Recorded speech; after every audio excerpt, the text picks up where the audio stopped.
అనగనగా పూర్వకాలమున ఒక బ్రాహ్మణుడు గలడు. అతని పేరు నాగంబంటు. ఆయనొక పుత్రుడు, ఒక పుత్రిక గలరు. పుత్రుని పేరు నారాయణ బంటు, పుత్రిక పేరు నారాయణమ్మ.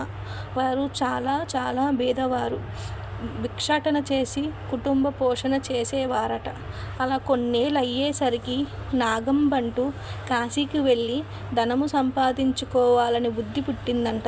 భార్యతో చెప్పి తెల్లవారుజామున లేచి కాశీకి ప్రయాణమై అలా వెళ్ళగా కొంత దూరం వెళ్ళేసరికి దారిలో సుతులువారు, వ్యాసులువారు, నారదులువారు ప్రత్యక్షమయ్యిరి. ఓ బ్రాహ్మణుడా, ఎక్కడికి వెళుతున్నావు అని అడిగారు. అయ్యా, నేను కాశీకి ధనం సంపాదించుకోవడానికి వెళ్తున్నాను అని చెప్పాను. వారు అప్పుడు, వెర్రి బ్రాహ్మణుడా, కాశీకి వెళితే నీకు ధనం ఎవరైనా మూటకట్టి ఇస్తారా? కాశీకి వెళ్తే గంగా స్నానం దొరుకుతుంది, విశ్వేశ్వర దర్శనం దొరుకుతుంది, అన్నపూర్ణ దర్శనం దొరుకుతుంది. మేము ఒక కథ చెప్తాము, వింటావా అని అడిగాను. మీరు ఏ దేవుని కథ వివరించండి స్వామి అని వేడుకొన్నాడు. పూర్వకాలమున కౌసల రాజ్యము కలదు. ఆ రాజ్యము పాలించే దశరథ మహారాజు కలడు. ఆయన పిల్లల కోసం పుత్ర కామాష్టి యాగం చేసెను. దేవతలు ప్రత్యక్షమై పాయస పాత్ర ఇచ్చిరి. అది పట్టుకు వెళ్ళి తన భార్యలకు కౌసల్య, సుమిత్ర, కైకేయులు అను 3 భార్యలకు ఇచ్చినాడు. వారు 3 భుజించగానే గర్భవతులయ్యిరి. నవమాసాలు నిండగానే చైత్ర శుద్ధ నవమి నాడు పునర్వసు నక్షత్రమున శ్రీరామ, లక్ష్మణ, భరత, శత్రుఘ్నులు అను 4 కుమారులు జన్మించిరు. వారు దినదిన ప్రవర్ధనులై బాలచంద్రుని వలె పెరుగుచుండిరి. కొన్నేళ్ళు అయ్యేసరికి విశ్వామిత్రుడు వచ్చి రామలక్ష్మణునిద్దరినీ యాగ సంరక్షణార్థం తనతో పంపమని దశరథ మహారాజును అడగగా, విశ్వామిత్రునితో రామలక్ష్మణులను పంపుటకు దశరథుడు అంగీకరించగా ముని వాళ్ళిద్దరిని బల, అతిబల అనే విద్యలు నేర్పించును. రాముడు తాటకిని చంపి శివుని విల్లు విరిచి సీతను పెళ్లాడి అహల్య శాప విమోచనము చేసి పరశురాముని గర్భభంగము చేసి కైకవరము చేత 14 ఏళ్ళు అరణ్య వనవాసాలు ఉండగా రావణాసుడు సీతను ఎత్తుకుని పోగా లంకాపురము కేగి లంకా దహనము చేసి రావణాసుడిని వధించి విభీషణుకు పట్టం గట్టి తిరిగి వచ్చి పట్టాభిషేకుడై సుఖంగా రాజ్యాన్ని ఏలుచున్నాడు. ఇది రామదేవుని కథగా చెప్పి 5 లక్ష్మీవారాలు పూజ చేసి ఆవినేతితో దీపం పెట్టి ఆవు పాలు, గోధుమ రవ్వ, పంచదార కలిపి 5 ఉండలుగా ప్రసాదం చేసి రామదేవునికి నైవేద్యంగా పెట్టవలెను. 1 ఉండ రామదేవుడికి, 1 ఉండ బ్రాహ్మణుడికి, 1 ఉండ ముత్తైదునికి, 1 ఉండ ఇరుగు పొరుగు వారికి, 1 ఉండ భార్యా పిల్లలు తినవలను. ఈ విధంగా 5 లక్ష్మీవారాలు పూజ చేయవలెను. నిత్యం రామదేవుని కథ చెప్పుకున్న అష్టైశ్వర్యాలతో ఇష్ట సంపదలతో తొలతూగెదరు. అలాగా కొంతకాలం అయ్యేసరికి ఇదివరకే కాశీకి వెళ్దామనుకున్నాడు, కానీ వెళ్ళలేదు. ఇప్పుడు వెళదామనుకుని కొంచెం ధనం మూట కట్టుకుని కాశీ కావిడి భుజం మీద వేసుకుని కుమారుణ్ణి, కుమార్తెని పిలిచి, అబ్బాయి, అమ్మాయి, మీరు కథ విడవకుండా శ్రద్ధగా చెప్పుకుంటూ ఉండమని నారాయణమ్మతోనూ నారాయణ బంటుతోనూ చెప్పి కాశీకి ప్రయాణమై వెళ్ళిపోయాను. ఆ మరునాడు కుమారుడు ఆయా వారానికి వెళ్ళి వచ్చి, అమ్మ, రామదేవుని కథ చెప్తాను విందుగాని రా అమ్మ అని పిలిచాను. నాయన, వంటవేళ, పొద్దున్నే దాసి పాచి పనికి వచ్చే వేళ అయింది, ఇప్పుడు కథ వినను అనెను.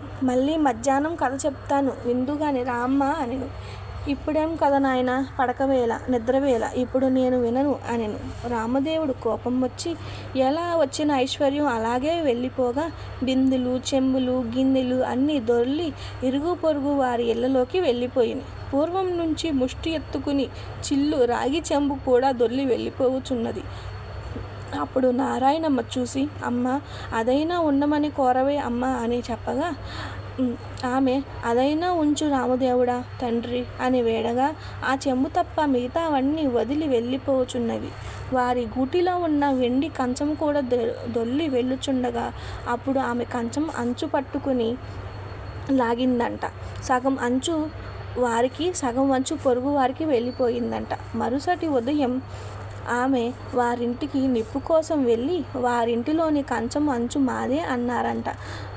మీ కంచము అంచు మా ఇంటికి ఎలా వచ్చిందమ్మా? మేము మా ఇంటికి వచ్చినామా? మీరు మీ ఇంటికి వచ్చినారు కాబట్టి ఆ కంచము మాదే అన్నారంట. అలా కాదు, మా ఇంటిలో కూడా కంచము అంచు ఉన్నది, పట్టుకుని వస్తా అని 2 దగ్గర పెట్టి చూడగా 2 అతుక్కుపోయాయి.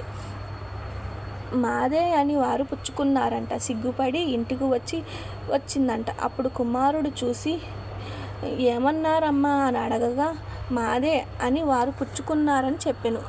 అప్పుడు కుమారుడు, ఇప్పుడు రామదేవుడి కథ చెప్తాను, వింటావమ్మా అని అడిగాను. నేను కథ వినను, కార్యము వినను, ఏ పని పాటో చేసుకుని బతుకుతా, కానీ రామదేవుని కథ మాత్రం వినను అని. ఎలా వచ్చిన ఐశ్వర్యం అలాగే వెళ్ళిపోయింది. నీ చెల్లెలు మాత్రం తీసుకుని వెళ్ళి ఎవరికైనా ఇచ్చి పెళ్లి చెయ్యమ్మా అని చెప్పాను. ఆమె ఆజ్ఞ ప్రకారంగా నారాయణ బంటు ప్రయాణమయ్యను. వారు ఊరు చివర వెళ్ళేసరికి కాశీకి వెళ్ళిన నాగం బంటు తిరుగు ప్రయాణంలో ధనము మూట కట్టుకుని వస్తున్నాడంట. కొంత దూరం వచ్చేసరికి ఆయన ఊరు చివరకు వచ్చినారు. అక్కడ కోనేరు కనిపించింది. ఆ కోనేరులో కాలు కడుక్కుంటుండగా ఎక్కడ నుంచి ఒక పెద్ద గరుడు పక్షి వచ్చి ఆ డబ్బు మూటను ఎత్తుకుపోయిను. అయ్యా అని నాగంబంటు విచారిస్తున్నాడు. ఇంటికి వస్తుండగా కొంత దూరం పోయేసరికి నారాయణమ్మను నాగంబంటును చూసి, అబ్బాయి అమ్మాయి మీరు సుఖంగా ఉన్నారా అని అడిగిను. ఏముంది నాన్నగారు, యథాప్రకారంగానే, ఏమీ లోటు లేదు. మీరు వెళ్ళినది మొదలు కథ చెబుతాను వినమంటే అమ్మ వినలేదు కాబట్టి రామదేవునికి కోపం వచ్చిన ఐశ్వర్యం అలాగే వెళ్ళిపోయింది అని జరిగిందంతా తండ్రికి చెప్పెను. ఆమె ఆజ్ఞ ప్రకారం వెంటబెట్టుకుని వస్తున్నాను. మీ ఆజ్ఞ ఏమిటి నాన్నగారు? సరే, అలాగే చెయ్యమని చెప్పి నాగంబంటు విచారిస్తూ ఇంటికి వెళ్ళిపోయాను. నారాయణమ్మను వెంట తీసుకుని వెళుతూ ఉండగా వెళ్ళగా కొంత దూరం వెళ్ళేసరికి నారాయణ బంటు ఒక బ్రాహ్మణుడు కనిపించును. ఓ బ్రాహ్మణుడా, నీకు నా చెల్లినిచ్చి పెళ్లి చేస్తాను, చేసుకుంటావా అని అడిగాను. నాకు పెళ్ళి వద్దు, పేరంటము వద్దు అని చెప్పాను. మరలా కొంత దూరం పోయేసరికి ఇంకొక బ్రాహ్మణుడు కనిపించును. నారాయణ బంటు అతనితో, ఓ బ్రాహ్మణుడా, నా చెల్లినిచ్చి పెళ్లి చేస్తాను, చేసుకుంటావా అని అడిగాను. నాకు పెళ్ళి వద్దు, పేరంటము వద్దు, ఇదివరకే 2 భార్యలు ఉన్నారు అనెను. మరలా వెళుతుండగా త్రోవలో ఒక పెద్ద పూల తోట కనిపించింది. ఆ తోటలో అన్నా చెల్లెళ్ళు కూర్చుని రామదేవుని కథ చెప్పుకుంటూ ఉండగా ఎక్కడి నుంచి ఒక బ్రాహ్మణుడు యువకుడు వచ్చి పూలు కోసుకుంటూ ఉండగా ఆ యువకుడిని చూసి, ఓ బ్రాహ్మణుడా, నీకు నా చెల్లినిచ్చి పెళ్లి చేస్తాను, చేసుకుంటావా అని అడిగాను. పెళ్లి చేస్తానంటే వద్దంటానా, కానీ మా గురువు గారు ఉన్నారు, వారి ఆజ్ఞ ప్రకారం ఆయన పెళ్లి చేసుకోమంటే చేసుకుంటాను అనెను. మీ గురువుగారు ఎక్కడున్నారు అని అడగగా ఫలానా తోటలో ఉన్నారని చెప్పాను. వెంటనే నారాయణ బంటు గురువుగారి దగ్గరికి వెళ్ళి, అయ్యా గురువుగారు, మీ శిష్యుడికి నా సోదరునిచ్చి పెళ్లి చేస్తాను, తమరు ఒప్పుకుంటారా? అంతటా గురువు, బ్రహ్మచారి గృహస్థునిగా చేస్తానంటే వద్దంటానా, కానీ వాడి దగ్గర చింతకంత బంగారం లేదు, గోపాదమంత భూమి లేదు, మీకు ఇష్టమైతే చెయ్యండి, కష్టమైతే మానండి అని పలికెను. అప్పుడు నారాయణ బంటు గురువుగారికి దండం పెట్టి అక్కడికి వెళ్ళిపోయి 4 రాటాల తెచ్చి పందిరి వేసి గుచ్చిన ముత్యాలు తోరణాలు కట్టి గుచ్చని ముత్యాలు తలంబ్రాలుగా పోసి 70 యాగాల నారాయణమ్మనిచ్చి పెళ్లి చేసిను. వారు అక్కడనే కూర్చుని కథ చెప్పుకుంటున్నారంట. అలా కొన్నాళ్ళు అయ్యేసరికి ఒక విప్రుడు వచ్చి, మీకు 4 ఎకరాల భూమి దారపోస్తాను, పుచ్చుకోవలసింది చెప్పగా, అప్పుడు వారు, మేము రామదేవుని కథ చెప్పుకుంటున్నాము, కథ అయితే పుచ్చుకుంటాం, మీకు ఇష్టమైతే కూర్చుని కథ వినండి అన్నారు. కథ అయిన తర్వాత ఆ బ్రాహ్మణుడు రాగి చెంబులో నీరు పోసి, ఫలానా తోటలో ఆస్తి ఉన్నది, అనుభవించమని 4 ఎకరాల భూమి ధారపోసి ఆ విప్రుడు ఎక్కడికో వెళ్ళిపోయాడు. ఆ 4 ఎకరాల భూమి అనుభవిస్తూ కథ చెప్పుకుంటూ అక్కడనే ఉన్నారు. అలా కొన్నేళ్ళు అయ్యేసరికి ఆ ఊరి రాజుగారు ఒక భవనం కట్టించి కొంత ధనం పుణ్యదంపతులకి దారపోయాలని చూస్తున్నారంట. ఎక్కడ వెతికినా సరైన దంపతులు దొరకలేదు. ఆ రాత్రి రామదేవుడు రాజు కలలో కనిపించి, ఫలానా తోటలో పుణ్య దంపతులు ఉన్నారు, వారికి తీసుకువచ్చి దారపోయండి అని ఆజ్ఞాపించిరి. వారి ఆజ్ఞ ప్రకారం మరునాడు ఉదయమే లేచి 16 మంది బోయిలను పల్లకి పంపిరి. వారక్కడికి వెళ్ళి, ఏవండోయ్, మా దేశపు రాజుగారు ఒక గృహము కొంత భాగము మీ ఇద్దరికి దారిపోస్తారంట, మిమ్మల్ని వెంటబెట్టుకుని రమ్మని పంపారు, కావున రావలసింది.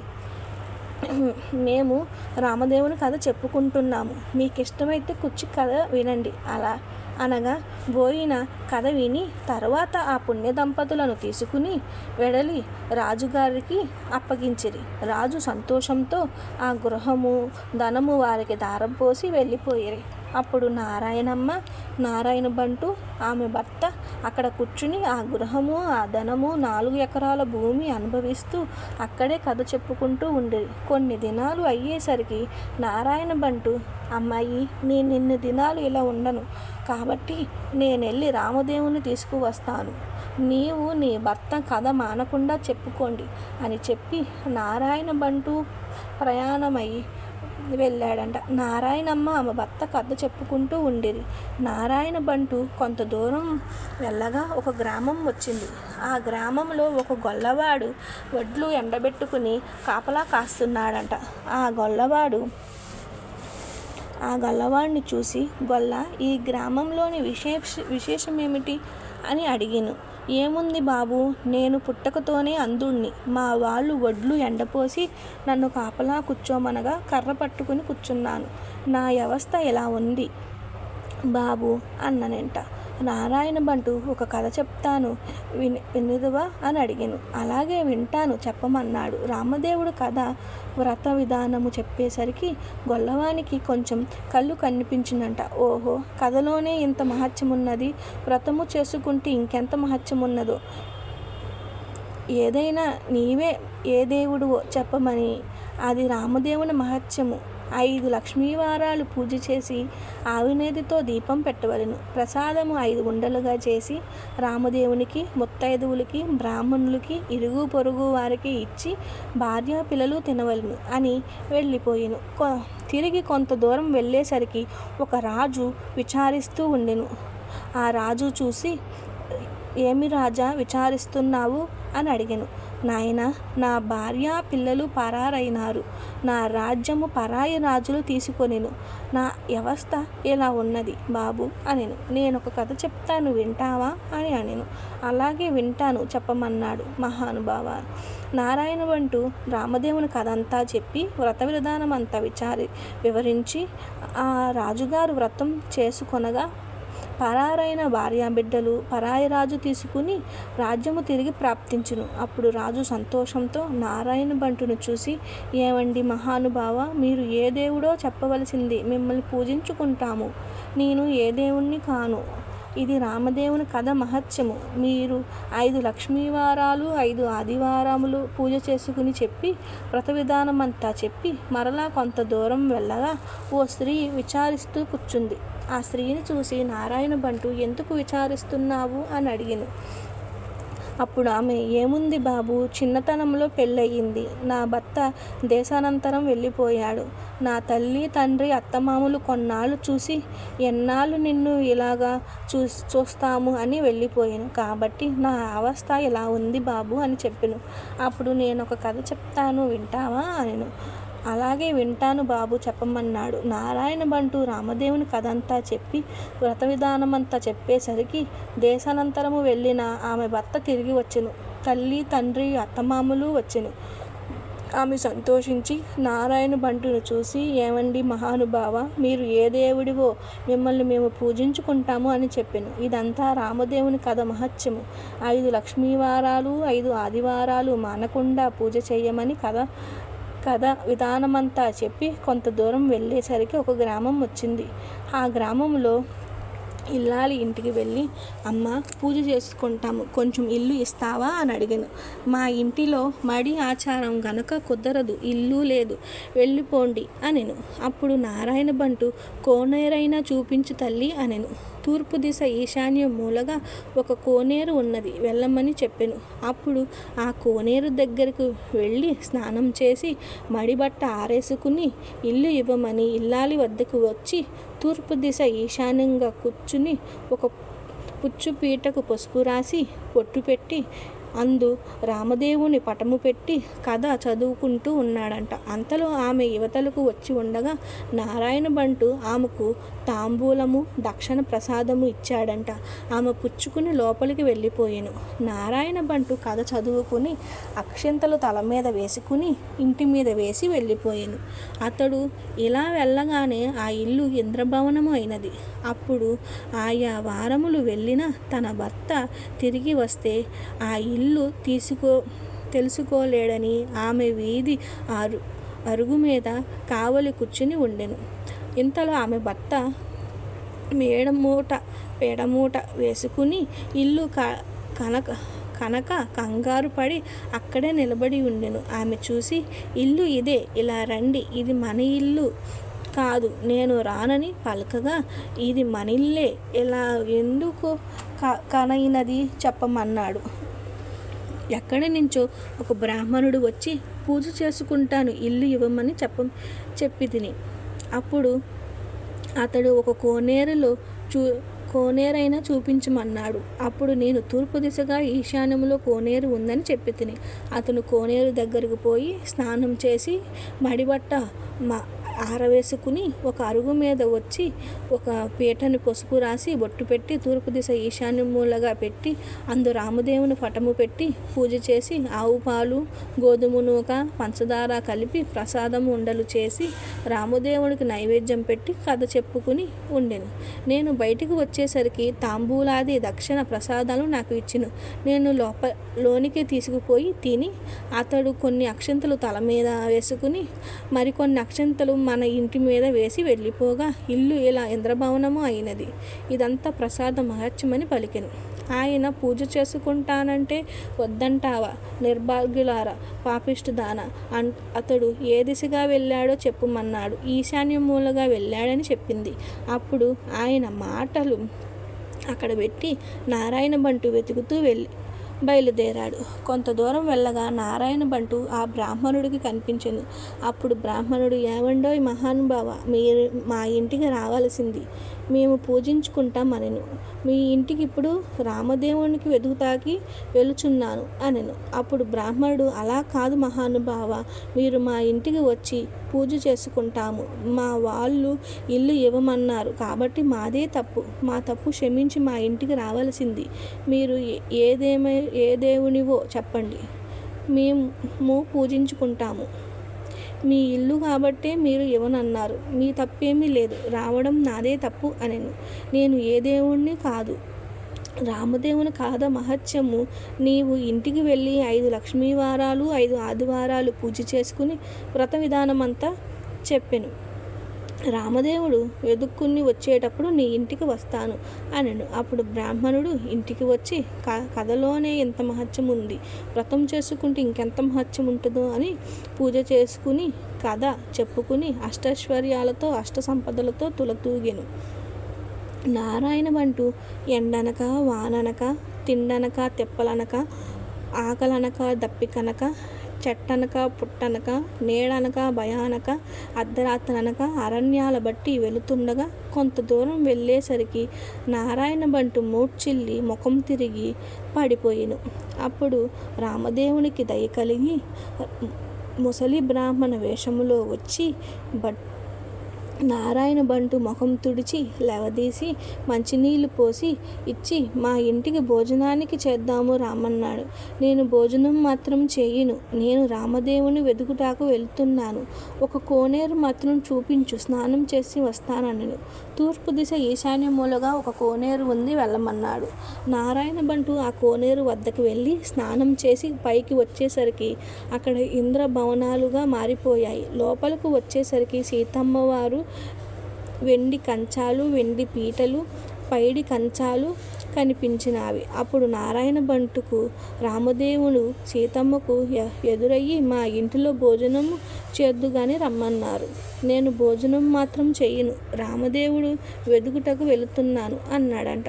నేను రామదేవుణ్ణి అని చెప్పాను. అయితే కావచ్చు మహానుభావ, నాకు దర్శనం కావాలి అని చెప్పగా అప్పుడు పులి చర్మంతో, రుద్రాక్షలతో, విభూది రేఖలతో, నడుమున నాగాభరణముతో, శిరసున గంగతో, పక్కన పార్వతీదేవితో, త్రిశూలం త్రినేత్రాలతో నంది వాహనుడై ఈశ్వరుడై ప్రత్యక్షమయ్యను. అప్పుడు నారాయణ బంటు వారికి సూత్రం చెప్పెను. వందే శంభు ఉమాపతే సురగురం, వందే జగత్కారణం, వందే ప్రసంగభూషణం మృగధరం, వందే పశుసంపతిం, వందే సూర్య శశంక వహనీయం, వందే ముకుందం ప్రియం, వందే భక్త జనశ్రంచ వందనం, వందే శివం శంకరం అనే స్తోత్రం చేయగా ఈశ్వరుడు ప్రత్యక్షమైను. అప్పుడు నారాయణ బంటు విష్ణుమూర్తి కూడా ప్రత్యక్షమై కావాలని కోరెను.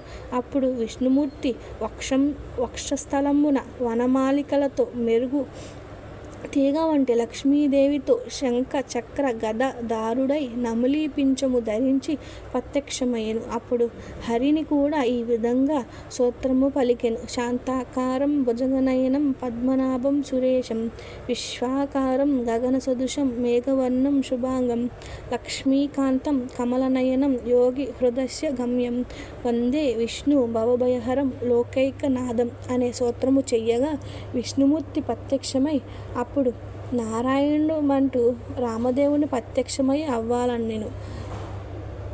శ్రీ మధ్యవ్యై మనిద్ర చిత్తనిలయం సీతా మనోనాయకం వాల్మీకోద్భ వక్ప యోధి శశినం స్మరవసనం విశ్వయం నిత్యం నిరద నిలాకాయ కమలం నిర్వణ సందకయం శాంతం నిత్యమ నామయం శివకరం శ్రీరామచంద్రం భజే అనే సూత్రం చెప్పేసరికి హనుమ, శ్రీరామ, లక్ష్మణ, భరత శత్రుఘ్నులు సపరివార సహితంగా శ్రీరామచంద్రుడు ప్రత్యక్షమైనాడు. అప్పుడు రామచంద్రుడు ఇప్పుడైనా భోజనం చేస్తావా అని నారాయణ బంటును అడిగాను. అలాగే చేస్తానని చెప్పాను. భోజనం తర్వాత నాతో వస్తానని అభయం ఇస్తేనే భోజనం చేస్తాను. అప్పుడు సీతమ్మ తల్లి 4 కూరలు, నవకాయి పిండి వంటలతో పంచభక్ష పరవన్నాలు వండి, వెండి కంచాలు పైడి పీటలు వేసి వారికి బందుకోటి పరివార సహితంగా నారాయణ బంటుకు సీతామహాతల్లి భోజనం వడ్డించెను. అందరూ భోజనం చేసి లేచి కర్పూర తాంబూలం వేసుకుని, తర్వాత నాతో వస్తానని అభయహస్తం ఇచ్చావు కావున మా ఇంటికి నాతో రావలసిందని కోరాను. అప్పుడు నారాయణ బంటు ముందు, రామదేవుడు వెనక తాను బయలుదేరి వెళ్తాను అని కొంత దూరం వెళ్ళి నారాయణ బంటు వెనకకు తిరిగి చూశాను. అప్పుడు రామదేవుడు కనిపించలేదు. అంతా నారాయణ బంటు ముఖం తిరిగి మోచిల్లి నేల మీద పడిపోయాను. అప్పుడు రామదేవుడు దయ కలిగి ఒక ముసలి బ్రాహ్మణుడి వేషంలో వచ్చి నారాయణ బంటుడు ముఖం తుడిసి లేవదీసి మంచినీళ్ళు ఇచ్చి, ఏమి ఇలాగూ పడిపోయినావు, నాతో నడవలేని వాడువు నన్నెందుకు రమ్మన్నావు అని అడిగాను. దేవా, నీ మహిమ బ్రహ్మాది దేవతలు, యోగీశ్వరులు, మునీశ్వరులు తపస్సులు తెలుసుకోలేరు. మీ మహత్యము తెలుసుకోవడానికి నేనెంత వాడిని, నా తప్పులు క్షమించి నాతో రావలసిందని రామదేవుణ్ణి నారాయణ బంటును ప్రార్థించెను. అప్పుడు రామదేవుడు అలాగే వస్తానని నీవు వచ్చినప్పుడు ఎవరి ఇళ్లకు వెళ్ళినావో వారి ఇళ్లకు నన్ను కూడా నీ భుజాలపై ఎక్కించుకుని తీసుకువెళ్ళమన్నాడు. అప్పుడు నారాయణ బంటు రామదేవుని భుజాలపై ఎక్కించుకుని కొంత దూరం వచ్చేసరికి ఇల్లు ఇవ్వనని చెప్పిన ఇల్లాలి వద్దకి వచ్చిరి. అచ్చట ఆ ఇల్లాలు ఆమె భర్త కూర్చుని రామదేవుని కథ చెప్పుకుంటూ ఉండిరి. వారి భక్తికి మెచ్చి వారికి అష్టైశ్వర్యాలు ఆయురారోగ్యాలు ఇచ్చి కాపాడి రక్షించింది. మరి కొంత దూరం వచ్చేసరికి శ్రీ ఇల్లు వచ్చిందంట. అచ్చట వచ్చేసరికి స్త్రీ ఆమె భర్త కూర్చుని కథ చెప్పుకుంటున్నారు. వారికి ఐశ్వర్యాలు ఆయురారోగ్యాలు ఇచ్చి సిరి సంపదలతో ఎల్లబాయకుండా ఇచ్చేవారికి రక్షించును. మరికొంత దూరం వచ్చేసరికి గొల్ల ఇల్లు వచ్చెను. ఆ రోజు ఆదివారం. నారాయణ బంటు చెప్పిన మాదిరి పూజ చేసుకుని కథ చెప్పుకుంటూ ఉన్నారు. వారిని మెచ్చి ఐశ్వర్యాలు ఆయురారోగ్యాలు ఇచ్చి సిరి సంపదలతో నెడబాయకుండా వారికి కాపాడి రక్షించినారంట. ఇంకా కొంత దూరం వచ్చేసరికి చెల్లెలిల్లు వచ్చింది. అక్కడ రామదేవుని కథ చెప్పుకుంటున్నారు. బంగారపు తోగూటులు ఉయ్యాలు ఊగుచున్నారు. వారికి మెచ్చి ఆయురారోగ్యాలు ఇచ్చి సిరి సంపదలతో కాపాడి రక్షించినారంట.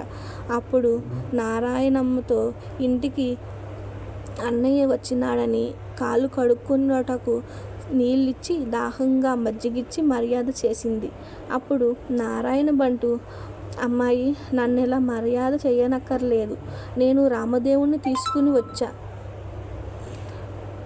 చుంటికి నీవు నీ భర్త మా ఇంటికి రావలెను. మందరము పూజ చేసుకుందాము అని చెప్పాను. అప్పుడు ఆమె సంతోషంతో అలాగే వస్తానని నారాయణమ్మ ఆమె భర్తతో నారాయణ బంటు రామదేవునితో సహా వారందరూ బయలుదేరి వారి గ్రామానికి పొలిమేర వచ్చేసరికి గ్రామంలో వారు కొందరు చూసి పరుగున పోయి వారి తల్లిదండ్రులతో, ఏవండోయ్ నాగంబంటు గారు, మీ అబ్బాయి అమ్మాయి అల్లుడు ఇంకా ఎవరెవరో బయలుదేరి వస్తున్నారు అని పరుగున వెళ్ళి చెప్పిరి. అప్పుడు నారాయణ బంటు తల్లిదండ్రులు పరుగున వచ్చి సంతోషంతో కుమారుణ్ణి కుమార్తెని కౌగిలించుకుని అప్పుడు నారాయణ బంటును చూసి, అమ్మ, నన్ను ముట్టుకోవద్దు.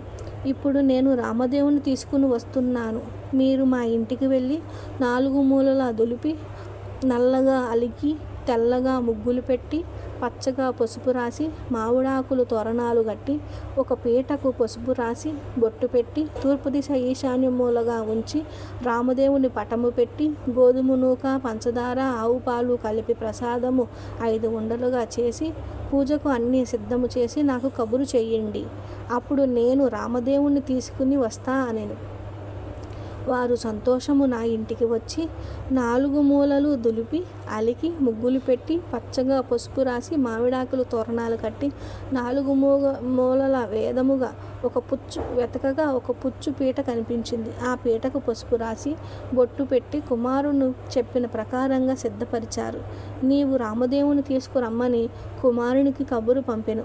అప్పుడు నారాయణ బంటు సంతోషంతో రామదేవుని భుజాలపై ఎక్కించుకుని ఆ గ్రామం 4 వీధులు ఊరేగించి ఇంటికి తీసుకువచ్చి రామదేవునితో, తండ్రి, మా ఇంటిలోకి మీరు కుడిపాదం పెట్టవలసిందని ప్రార్థించెను. అప్పుడు రామదేవుడు వారింటిలో కుడిపాదం పెట్టేసరికి పెద్ద ఇంద్రభవనంగా మారిపోయింది.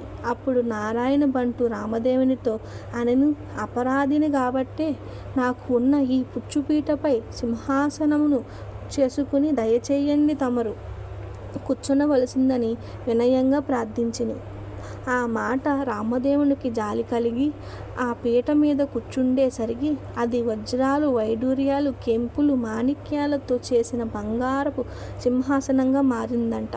అందు హనుమ సీత లక్ష్మణ భరత శత్రుఘ్నాది సపరివార సహితంగా శ్రీ రామచంద్రమూర్తి తన ఇంటిలో ఆసీనులై వెలిశాడంట. అప్పుడు రామదేవుని వ్రతం చేసుకుందాం అనేసరికి అంతలోనే ఎక్కడి నుండో ఒక బీద బ్రాహ్మణుడు వచ్చి, ఏమండోయ్ నాగం బంటు గారు, మీ అబ్బాయికి మా అబ్బాయినిచ్చి పెళ్లి చేస్తాం, ఒప్పుకుంటారా అని అడగగా, పెళ్లి చేస్తానంటే వద్దంటానా బాబు, అలాగే చేసుకుందాం అన్నాను. నాగంబంటు గారు పచ్చని పందిరులు వేయించి గుచ్చిన ముత్యాలు తలంబ్రాలు గట్టి గుచ్చని ముత్యాలు తలంబ్రాలుగా పోసి 70 యాగాల నారాయణ బంటు వెళ్ళి పెళ్లి చేసెను. నారాయణ బంటు పెళ్ళైన తర్వాత నాగంబంటు భార్య, నారాయణ బంటు భార్య నారాయణమ్మ ఆమె భర్త వారంతా రామదేవుని వ్రతం చేసి 5 లక్ష్మీవారాలు 5 ఆదివారాలు పూజ చేసి నైవేద్యం పెట్టి కథ మానకుండా చెప్పుకున్నారంట. వారి భక్తికి మెచ్చి రక్షించింది. ఈ నోము ప్రపంచమంతా నోచిన వారందరూ అష్టైశ్వర్యాలతో సుఖంగా సిరి సంపదలతో తులతూగెదరు. జై శ్రీరామ్.